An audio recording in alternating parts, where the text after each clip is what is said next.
Hello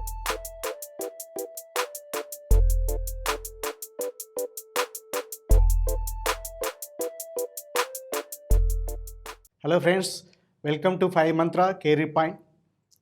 నా పేరు Sivarajam Bhatla. One common agreement between Gandhism and Marxism. ఇది అడ్మినిస్ట్రేటివ్ థింకర్స్ అంటే పబ్లిక్ అడ్మినిస్ట్రేషన్, పొలిటికల్ సైన్స్ సంబంధించి, పాలిటిక్స్ సంబంధించి బిట్. గాంధీ యొక్క థాట్స్కి మార్క్సిజం, కార్ల్ మార్క్స్ యొక్క థాట్స్కి సంబంధించి ఒకే కామన్ అగ్రిమెంట్, ఏ అంశంలో భావ సారూప్యత ఉంది అని ఈ ప్రశ్న యొక్క సారాంశం. నా ఉన్న వాటిలో చూద్దాం. First one, the final goal of stateless society. వీరి యొక్క గాంధీ గారి మరియు మార్క్స్ గారి ఫైనల్ గోల్ స్టేట్లెస్ సొసైటీ అంటాడు. వీరిద్దరి మధ్యలో కామన్ అగ్రిమెంట్ ఉందా లేదా? ఎస్, భావ సారూప్యత ఉంది. గాంధీ గారు కూడా, కార్ల్ మార్క్స్ కూడా స్టేట్లెస్ సొసైటీ అంటే little bit importance to the state, రాజ్యానికి పరిమితమైన అథారిటీ ఇచ్చే వ్యవస్థ ఉండాలనే కాన్సెప్ట్ని గాంధీ గారు, అదేవిధంగా కార్ల్ మార్క్స్, దాస్ క్యాపిటల్ అనే గ్రంథాన్ని రచించిన కార్ల్ మార్క్స్కి వీటికి మధ్య కామన్ అగ్రిమెంట్ ఉంది అని చెప్పుకోవచ్చు. వాళ్ళ యొక్క థాట్స్లో ఇవి కామన్గా ఉంది. స్టేట్లెస్ సొసైటీ ఉండాలి అని అన్నారు. నెక్స్ట్, క్లాస్ స్ట్రగుల్ని మార్క్స్ యాక్సెప్ట్ చేశాడు, కానీ గాంధీ క్లాస్ స్ట్రగుల్ గురించి కాదు. Abolition of private property marks accept చేశాడు, కానీ గాంధీ గారు వ్యతిరేకించారు.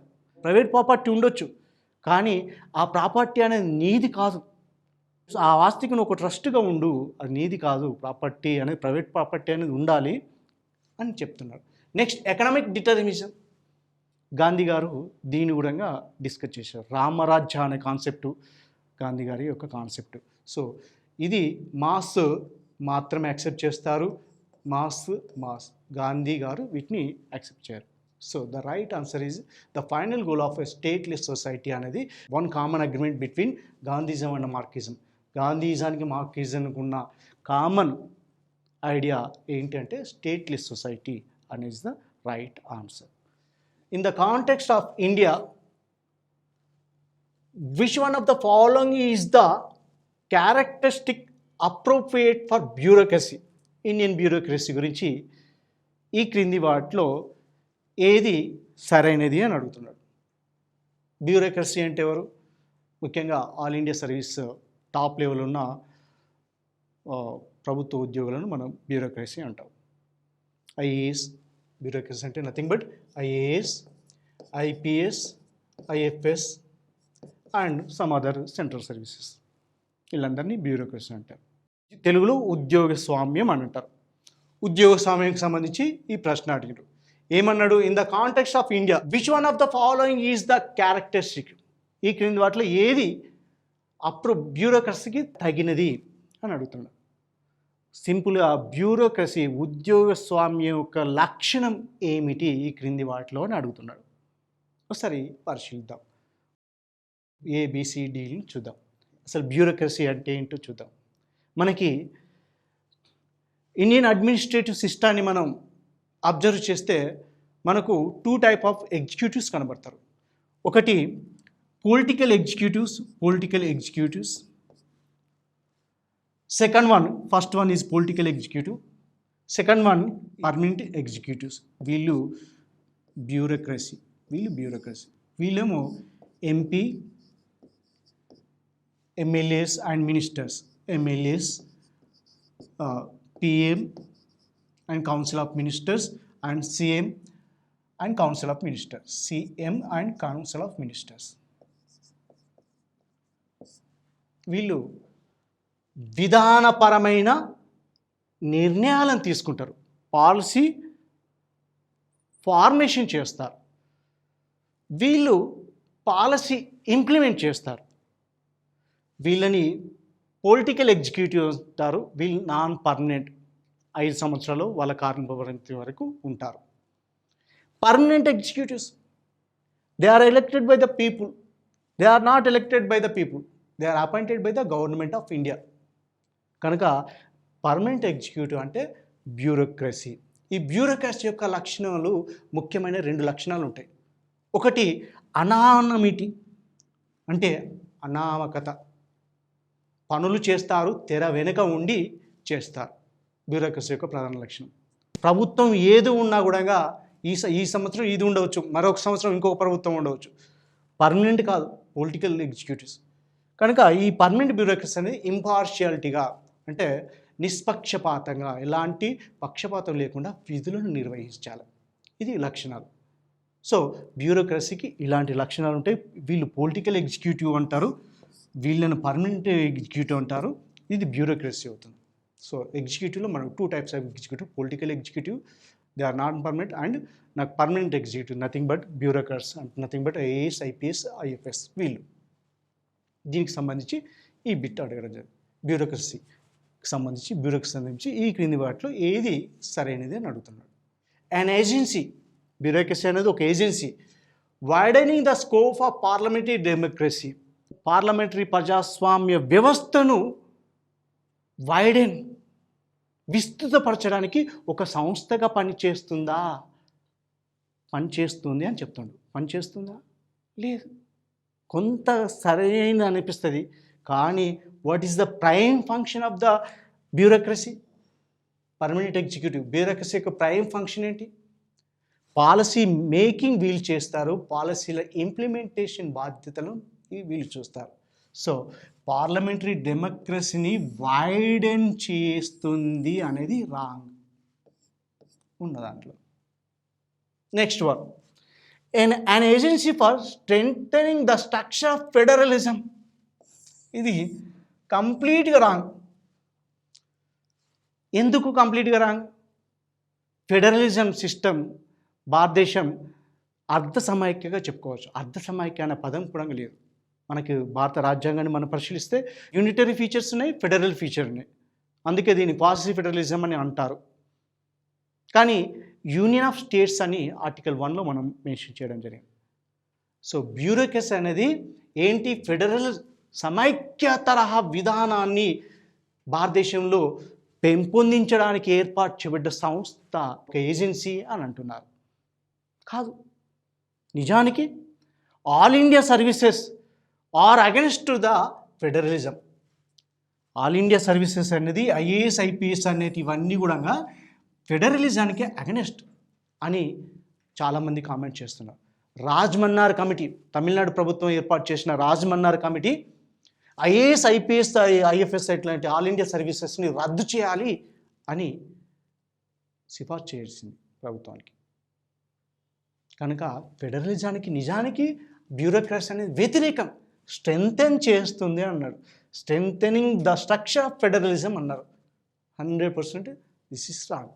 అదేవిధంగా ఆల్ ఇండియా సర్వీసెస్ రద్దు చేయాలనే ఒక డిమాండ్ కూడా చాలా కమిటీలు మనకు చేయడం జరిగింది. ఫెడరలిజానికి ఇది వ్యతిరేకంగా ఉంది. అంతేకాకుండా స్టేట్స్ని కంట్రోల్ చేయడానికి యూనియన్ గవర్నమెంట్ ఆల్ ఇండియా సర్వీసెస్ని ఉపయోగించుకుంటుంది, అనగా బ్యూరోక్రసీని ఉపయోగించుకుంటుంది అనే కామెంట్ కూడా ఉంది.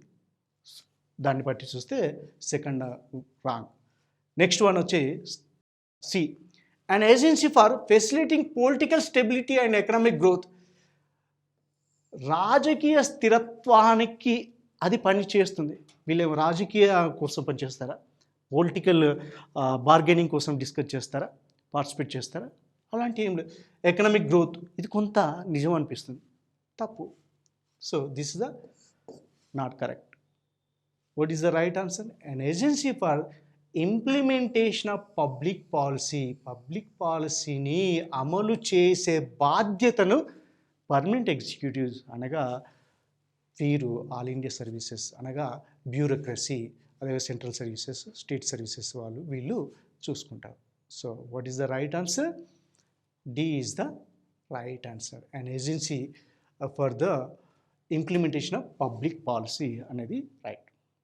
విధాన రూపకల్పన చేస్తే, ప్రభుత్వాలు చేస్తే వాటిని అమలు బాధ్యతను ఇవి చేస్తాయి. అదొక this is the right answer. The preamble to the constitution of India is, the preamble to the constitution of India, రాజ్యాంగ ప్రవేశికి సంబంధించిన ప్రశ్న. రాజ్యాంగాన్ని మనం ఓపెన్ చేస్తేనే ప్రవేశిక ముందుగా మనకు ప్రవేశిక కనిపిస్తుంది. దానికి సంబంధించిన ప్రశ్న 4 ఇచ్చారు. దాంట్లో ఏది రైట్ చూద్దాం. 4ని పరిశీలిద్దాం, ఏది రైటో చూద్దాం. ఏమని చెప్తుంది? A part of the constitution but has no legal effect.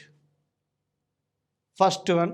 Second one, not a part of the constitution and has no legal effect either.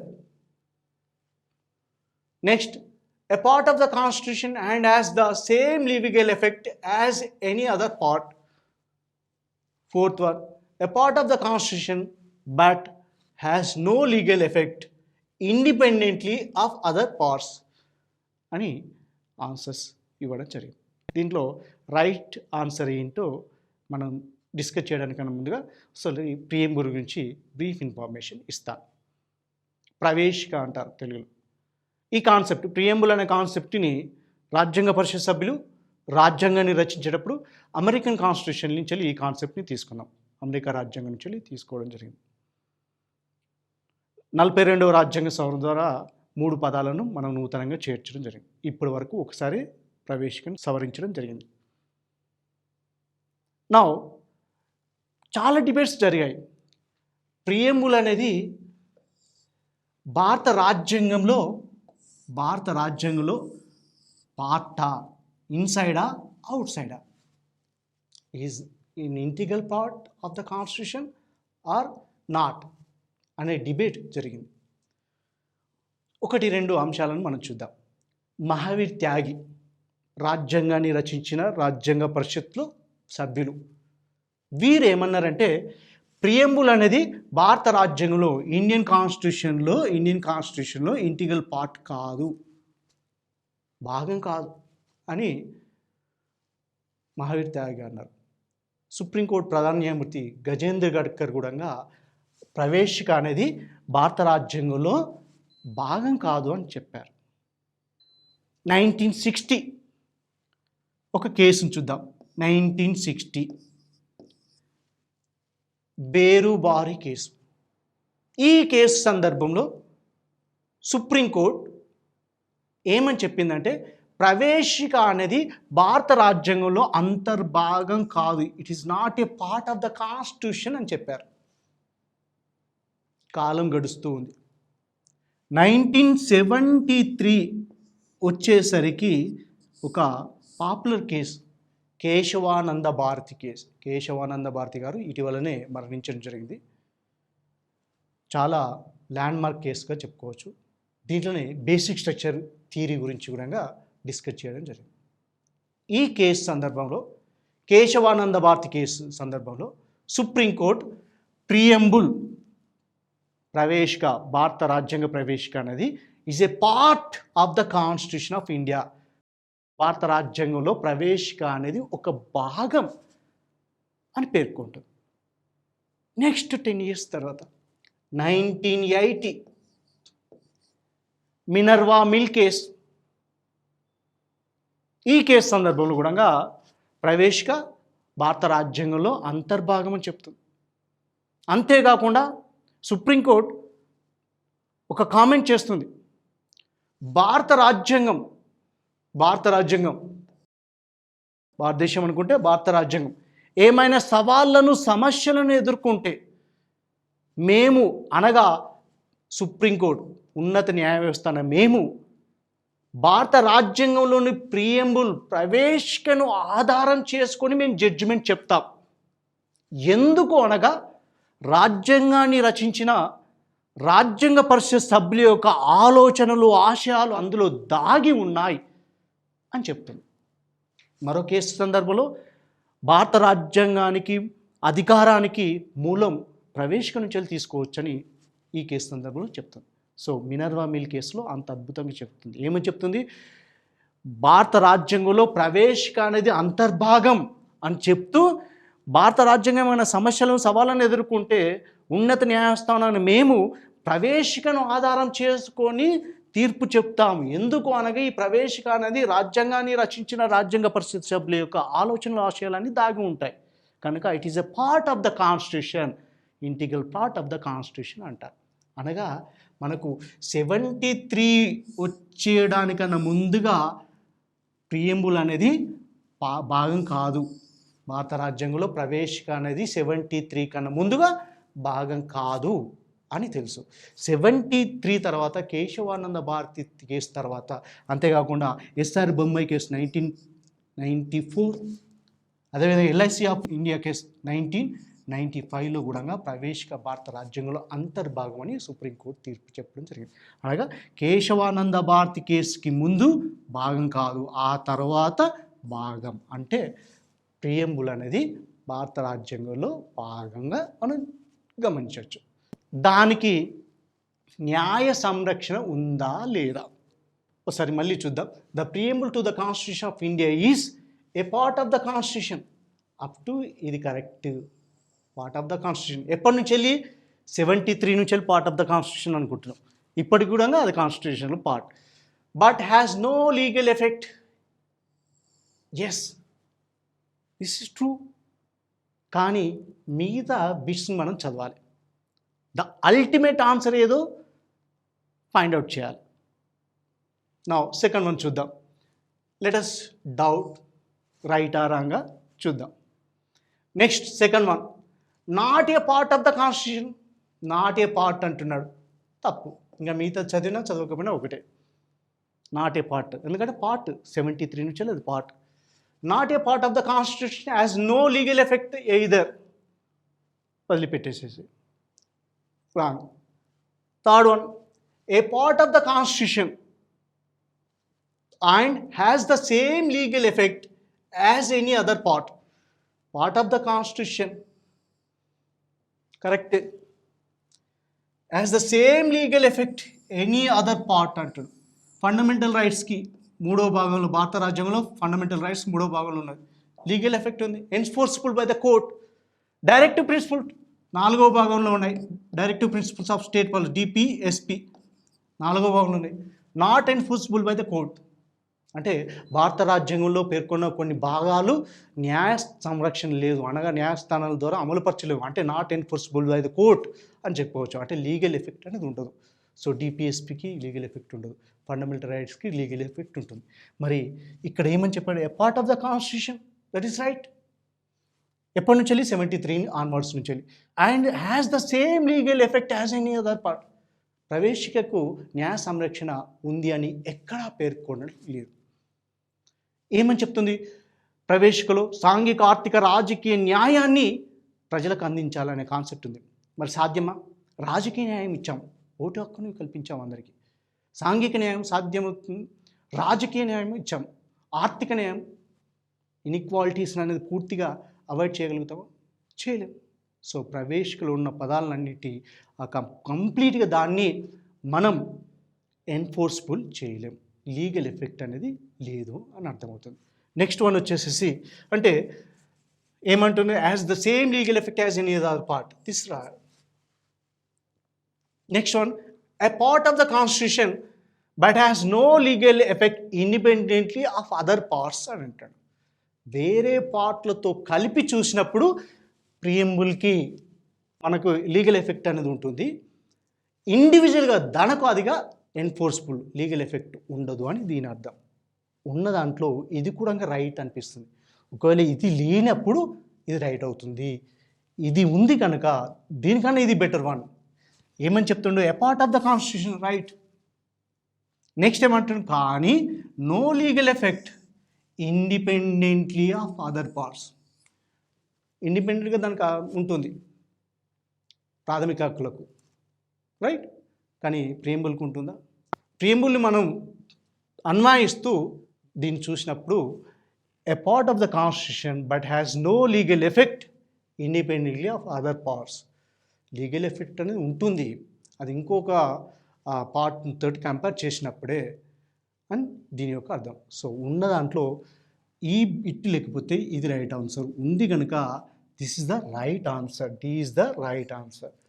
ఇది దేనికి సంబంధించి 4వ భాగం, అనగా DPSP SP directive principles of state policy. 4th part అనేది భారత రాజ్యాంగంలో 4వ భాగం అనేది ఆదేశిక సూత్రాల గురించి డిస్కస్ చేస్తాం. ఆదేశిక సూత్రాలకు సంబంధించి ఈ 1, 2, 3 అనే ఇవి ఇచ్చాడు. దీంట్లో ఏది కరెక్ట్ అని అంటున్నాడు. ఒకసారి చూద్దాం. with reference to the provisions contained in the Part 4 of the Constitution of India, which of the following statements is or correct? భారత రాజ్యాంగంలో 4వ భాగంలో పేర్కొన్న అంశాలకు సంబంధించి ఈ క్రింది వాటిలో ఏవి కరెక్ట్ అంటారు. 4వ భాగంలో ఏం పేర్కొన్నారో ముందు మనకు ఐడియా ఉండాలి.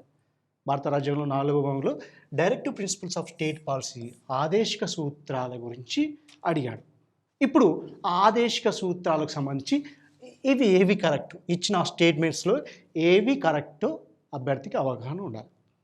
ఆర్టికల్ 36 నుంచి మనకి ఆదేశిక సూత్రాలు ప్రారంభమవుతుంది.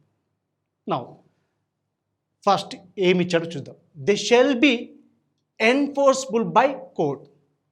ఆదేశిక సూత్రాలకు న్యాయ సంరక్షణ ఉంది, అవి న్యాయస్థానం ద్వారా అమలు పరచవచ్చు అని దీని యొక్క అర్థం. Is it true or false? తప్పు. క్లియర్గా ఆర్టికల్ 37 క్లియర్గా మెన్షన్ చేసింది, they shall not be enforceable by the court. So న్యాయ సంరక్షణ అనేది లేదు. న్యాయ సంరక్షణ అనేది ఆదేశిక సూత్రాలకు డిపిఎస్పికి అనగా 4వ భాగానికి న్యాయ సంరక్షణ లేదు. సో ఇది wrong. First one is wrong. Second, they shall not be enforceable by any court. Article 37లో యాస్టీస్గా ఇదే చెప్పారు. ఏమని చెప్పచ్చు ఆర్టికల్ 37? ఆదేశిక సూత్రాలకు direct principles of state policy are not enforceable by the any court. ఆదేశిక సూత్రాలకు న్యాయ సంరక్షణ అనేది లేదు అనగా అవిటిని ఆదేశిక సూత్రాలను అనగా directive principles of state policy అనగా 4వ భాగాన్ని న్యాయస్థానాల ద్వారా మనం అమలు పరచలేము. పౌరులు న్యాయస్థానాలకు వెళ్ళరాదు. ఒకవేళ వెళ్ళినా కూడా ప్రభుత్వాలను న్యాయస్థానాలు ఆజ్ఞాపించలేవు. Those are nothing but guidelines to the governments, union government, state government. మీరు అడ్మినిస్ట్రేషన్ చేసినప్పుడు, భారతదేశంలో అడ్మినిస్ట్రేషన్ చేసినప్పుడు వెల్ఫేర్ మెకానిజం గురించి చెప్తుంది. ఇండియన్ గవర్నమెంట్ అనేది వెల్ఫేర్ స్టేట్ అని చెప్పుకోవచ్చు. Indian constitution nothing but welfare state గురించి డిస్కస్ చేస్తుంది, సంక్షేమ పాలన. సో మీరు ఏం చెప్తుందంటే they shall not be enforced by the court అనేది ఆర్టికల్ 37లో ఉన్నాయి. అన్ని అంశాలన్నీ అద్భుతంగా ఉంటాయి. ఎంసి చాగ్లా గారు అంటారు, 4వ భాగంలో పేర్కొన్న ఆదేశిక డైరెక్ట్ ప్రిన్సిపల్స్ ఆఫ్ స్టేట్ పాలసీని కేంద్ర రాష్ట్ర ప్రభుత్వాలు చిత్తశుద్ధితో అమలు పరిస్తే భారతదేశం భూతల స్వర్గం అవుతుంది అన్నారు. మరి ఆదేశించమని సుప్రీంకోర్టుకి కానీ హైకోర్టులో కానీ వెళ్ళలేం. So they shall not be enforced by the court. మరి ఇదేంటి? The principles laid down in this part are to influence the making of laws by the state. ప్రభుత్వాలు పరిపాలన చేసేటప్పుడు, చట్టాలను రూపొందించేటప్పుడు ప్రభావాన్ని చూస్తుంది, వీటిని దృష్టిలో ఉంచుకొని చేస్తారు అని అంటుంది. This is a true. కార్మికులు కనీస జీవన వేతనం, సరి అయిన పని పరిస్థితులు కల్పించడం, సంపద కొద్దిమంది చేతిలో కేంద్రీకృతం కాకుండా మోనోపాలీ యాక్ట్స్ని ఎన్నో చేశాం. మినిమం వేజెస్ యాక్ట్, అదేవిధంగా అబలిషన్ ఆఫ్ చైల్డ్ లేబర్ యాక్ట్, ఇట్లాంటి ఎన్నో చట్టాలను ప్రభుత్వాలు చేస్తున్నాయి. దేనికి అనుగుణంగా? పార్ట్ 4లో పెట్టుకున్న direct principles of state policy అనుగుణంగా. కనుక ఈ ప్రిన్సిపల్స్, డైరెక్టివ్ ప్రిన్సిపల్స్లో ఉన్న ఈ నిబంధనలు అనేవి ప్రభుత్వాలు పరిపాలన చేసేటప్పుడు, చట్టాలను రూపొందించడానికి ఇన్ఫ్లుయెన్స్ చేస్తాయి, ప్రభావాన్ని చూస్తుంది. ఇంకా యూనిఫామ్ సివిల్ కోడ్ అనేది రావాలి అని మీ యొక్క అభిప్రాయం ఏంటని సుప్రీంకోర్టు కూడా అడగడం జరిగింది. అంటే ప్రభుత్వాలు విధానపరమైన నిర్ణయాలను, చట్టాలను చేసేటప్పుడు ఈ ఆదేశిక సూత్రాలు అనగా 4వ భాగంలో ఉన్న ఈ అంశాలన్నింటి ప్రభావాన్ని చూపిస్తుంది. ఇది రైటా రాంగా? This is right. So third one right, second one right. They shall not be enforced by the court, they shall be enforced by court అనేది first one is the wrong. They shall not be enforced by the court, right. Third one, the principle laid down in this part are to influence the making of laws by the state. Second and third, this is the right answer. Consider the following statements. ఈ కింది వాటిని, ఈ statements పరిశీలించండి, సరైన answer ఏంటి, దేనికి సంబంధించింది చూద్దాం. According to the constitution of India, భారత రాజ్యాంగం ప్రకారం, a person who is eligible to vote can be made a minister in a state అంటుంది. దాన్ని తెలుగులో ఏమంటారు చూద్దాం ఒకసారి. భారత రాజ్యాంగం ప్రకారం ఓటు హక్కు కలిగిన వ్యక్తి రాష్ట్ర ప్రభుత్వంలో ఒక మంత్రి కావచ్చు అని పేర్కొంటాం. ఇది రైటా రాంగా పరిశీలించడానికన్నా ముందుగా సెకండ్ వన్ కూడా చూద్దాం. According to the representation of peoples act 1951, a person convicted of a criminal offense and sentenced to imprisonment for 5 years is permanently disqualified from contesting an election even after his release from prison అన్నాడు. ఇవి రెండు రైటా, ఒకటి రైటా, రెండు రాంగా? ఇది answer ఇవ్వాల్సిన bit. నా ఫస్ట్ ఏమంటుంది, భారత రాజ్యాంగం ప్రకారం ఏ వ్యక్తికి అయితే ఓటు హక్కున్న కలిగిన వ్యక్తి రాష్ట్రాలలో మంత్రిగా పదవి బాధ్యతను చేపట్టవచ్చు అంటున్నాడు. అవునా కాదా? కొంచెం దీని మీద కాంట్రడిక్షన్ ఉంది. ఇక్కడ ఎలిజిబుల్ టు ఓట్ అనే ఒక పదాన్ని ఉపయోగించాడు. దీన్ని తీసేసి చూద్దాం. ఏంటి ఏమని చెప్తుంది మనకు ఆర్టికల్ 164 కానీ ఆర్టికల్ 75 కానీ నెక్స్ట్ 173 కానీ చూస్తే ఏమని చెప్తుంది? రాష్ట్ర శాసన వ్యవస్థలో అనగా శాసనసభలో కానీ శాసన మండలిలో కానీ అనగా ఎమ్మెల్యే కాని వ్యక్తి, ఎంపీ కాని వ్యక్తి కూడా లేదా ఎమ్మెల్సీ కాని వ్యక్తి కూడా ప్రభుత్వంలో మంత్రిగా బాధ్యతలను చేపట్టవచ్చు. కానీ చేపట్టిన తేదీ నుంచి 6 నెలల లోపల 6 months లోపల a person can become as a minister of any state. But అతను 6 months లోపల తప్పనిసరిగా ఎమ్మెల్యేగా, ఒకవేళ 2 హౌజులు ఉంటే లేదా ఎమ్మెల్సీగా ఏదో ఒకగా ఎన్నిక కావాలి. ఎన్నిక కాని ఎడల అతను మంత్రి పదవిని కోల్పోతాడు అని అంటుంది. ఇది మనకు ఆర్టికల్ 75 కానీ 164 కానీ 173లో కూడా మనం వీటన్నిటిని పరిశీలిస్తే అబ్జర్వ్ అవుతుంది.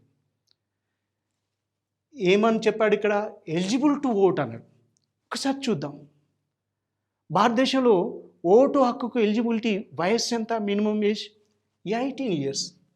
18 సంవత్సరాలు నిండిన ప్రతి వ్యక్తికి అడల్ట్ ఫ్రాంచైజ్ సెంటర్ ప్రతి వ్యక్తికి ఆర్టికల్ 326 ప్రకారం మనం ఓటు హక్కును కల్పిస్తాం. కానీ ఒక వ్యక్తి ఎమ్మెల్యేగా కాంటెస్ట్ చేయాలంటే లేదా ఎమ్మెల్సీగా కాంటెస్ట్ చేయాలన్నా లేదా లోక్సభ ఎంపీ ఫర్ లోక్సభ రాజ్యసభ ఎంపీగా కాంటెస్ట్ చేయాలంటే ఎలాంటి నిబంధనలు పేర్కొన్నారో చూద్దాం. 18 years అని పేర్కొన్నారా? He must be a citizen of India, భారత పౌరుడై ఉండాలి అని పేర్కొంటుంది ఫస్ట్ వన్. సెకండ్ వన్ క్లియర్గా మెన్షన్ చేశారు, ఎమ్మెల్యేగా కాంటెస్ట్ చేయాలంటే 25 years కంపల్సరీ. నెక్స్ట్ ఎంపీ లోక్సభగా ఉండాలంటే 25 years మినిమం ఏజ్. రాజ్యసభకు కాంటెస్ట్ చేయాలంటే మినిమం 30 years. ఎమ్మెల్సీగా కాంటెస్ట్ చేయాలంటే మినిమం 30 years. కానీ ఎలిజిబిలిటీ ఓట్ ఒకసారి ఇక్కడ కాంట్రడిక్షన్ ఉంది. ఏమని చెప్పాడు? According to constitution of India, భారత రాజ్యాంగం ప్రకారం ఏ పర్సన్, ఒక వ్యక్తి who is eligible to vote can be made a minister in a state. Vote హక్కు కలిగి ఉన్న, ఓటు హక్కుకు అర్హత ఉన్న వ్యక్తి ఎవరైనా లెజిస్లేచర్గా మెంబర్ కాకుండా ఆయన మినిస్టర్ కావచ్చు అని అంటున్నారు. ఇది రైటా రాంగా? ఒక్కసారి చూద్దాం. 18 yearsకి మనకు ఓటు హక్కు ఉంటుంది. నా 19 yearsకి ఓటు హక్కు ఉంటుంది. 18 to 25 మధ్యలో ఇతనికి ఓటు హక్కు ఉంటుంది. కానీ ఈ వయస్సు మధ్యలో ఓటు హక్కు ఉంటుంది. కానీ ఇతను ఎంపీగా కానీ ఎమ్మెల్యే కానీ ఎన్నుకోవడానికి, పోటీ చేయడానికి అనర్హుడు. ఎందుకంటే మినిమం ఏజ్ అనేది 25 years అనేది మినిమం ఏజ్. కానీ ఎలిజిబిలిటీ ఓటు హక్కు ఉంటుంది ఇక్కడ. మరి 19 కూడా ఓటు హక్కు ఉంటుంది. ఈయన మినిస్టర్ కావచ్చా? ఈ ఏజ్ అనేది లేదు. సో అక్కడ ఈ ఏజ్ అనేది a person who has the age of 25 years and eligible to vote అని అంటే అది రైట్ అవుతుంది. ఇది according to my opinion that is not right. క్లియర్గా మెన్షన్ చేయడం జరిగింది. According to constitution of India a person who is eligible to vote. మరి what is the minimum age for eligibility of vote? 18 years. 18 years వచ్చిన వ్యక్తికి మరి contest చేసే అవకాశం ఉందా ఎమ్మెల్యేగా? Minimum 25 years. So how can you become as minister? Chance లేదు.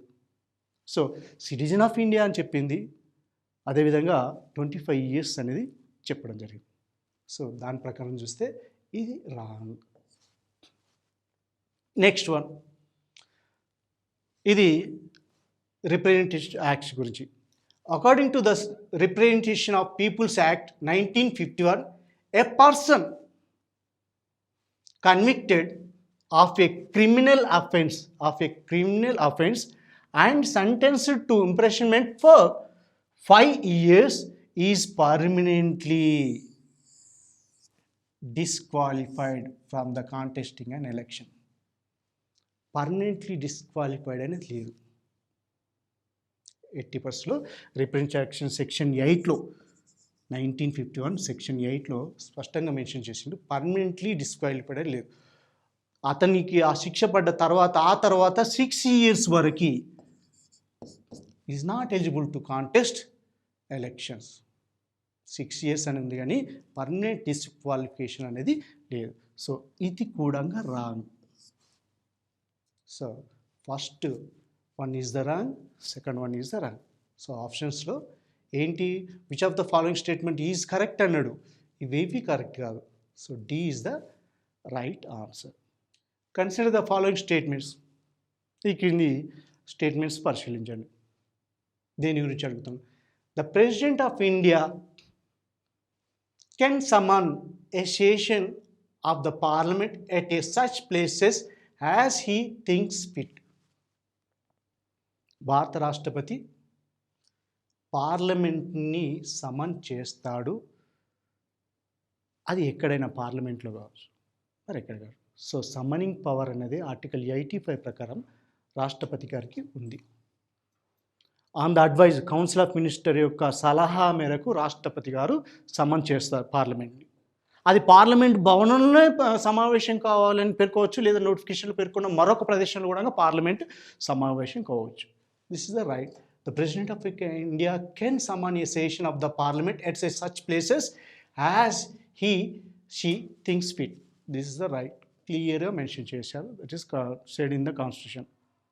Next one, the Constitution of India provides for 3 sessions of the Parliament in a year, but it is not mandatory to conduct all 3 sessions అన్నారు. భారత రాజ్యాంగంలో ఎన్ని సమావేశాలు ప్రతి సంవత్సరానికి అని లేదు. సాధారణంగా మనం సౌలభ్యం కోసం 3 సెషన్స్ నడుపుకుంటున్నాం. అది ఒకటి budget session, monsoon session, winter session. ఈ monsoon session, budget session, winter session అని కాన్స్టిట్యూషన్లో ఎలాంటి నిబంధన లేదు. కానీ ఏ నిబంధన ఉంది? ఫస్ట్ ఒక సెషన్కి మరొక సెషన్కి మధ్య not more than 6 months, 6 months కన్నా ఎక్కువగా ఎక్సీడ్ కావద్దు టైం డ్యూరేషన్ అని చెప్తుంది. అంటే first session last day, session యొక్క లాస్ట్ డేకి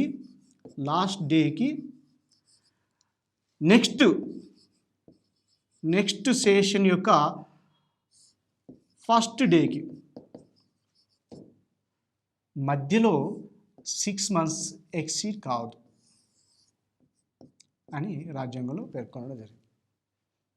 కనుక ఫస్ట్ వన్ మనం అబ్జర్వ్ చేస్తే, what is the president of India can summon a session of the parliament at such places as she thinks fit. So this is the right. Second one, constitution of India provides 3 sessions. No. Next one, there is no minimum number of days the parliament is required to meet in a year. భారత రాజ్యాంగంలో ప్రతి సంవత్సరం లేదా 5 సంవత్సరాల కాల పరిమితిలో లేదా ఇన్ని సంవత్సరాలకు ఇన్ని రోజులు కంపల్సరీగా పార్లమెంట్ మీట్ కావాలి, సమావేశం కావాలని ఎలాంటి నిబంధన లేదు. This is the right. There is no minimum number of days that the parliament is required to meet a year. This is the right. కాన్స్టిట్యూషన్లో ఎలాంటి నిబంధన లేదు అదేవిధంగా. కానీ కొన్ని కమిషన్స్ కనీసం సంవత్సరంలో 120 రోజులన్నా సమావేశం కావాలి అని, లేదా మళ్ళీ సెషన్లో 5 ఇయర్స్ లోపల ఇన్ని రోజులు 120 ఇట్లా ఇన్ని రోజులు సెషన్ ఉండాలి అనే కాన్సెప్ట్లో డిబేట్లో డిస్కషన్స్లో జరిగింది. So what is the right answer? 1 is the right answer. The President of India can summon a session of the Parliament at a such place he thinks fit, right? Okay. The Constitution of India provides for 3 sessions. Wrong. Next, there is no minimum number of days that the Parliament is required to meet in a year. That is also right. So what is the right answer? First and third. This is the right answer. Consider the following statements. ఈ statements పరిశీలించండి. Nothing but ఇది current affairs సంబంధించి మరి politics సంబంధించి అనుగుణంగా అనుకోవచ్చు. ఏంటి వచ్చుదా statement? Aadhaar metadata cannot be stored for more than 3 months అని పేర్కొన్నారు. Is it true? Not 3 months, 6 months. Second one, state cannot enter into any contract with private corporations for sharing of a Aadhaar data. State cannot enter into any contract with private corporation for sharing of Aadhaar data. Oh, that is true. Aadhaar is mandatory for obtaining insurance product. Wrong. Aadhaar is mandatory for getting benefits funded out of the consolidated fund of India. This is right. So what is the right answer? 2 and 4. 2 and 4 is the right answer. Okay, thank you very much. Right.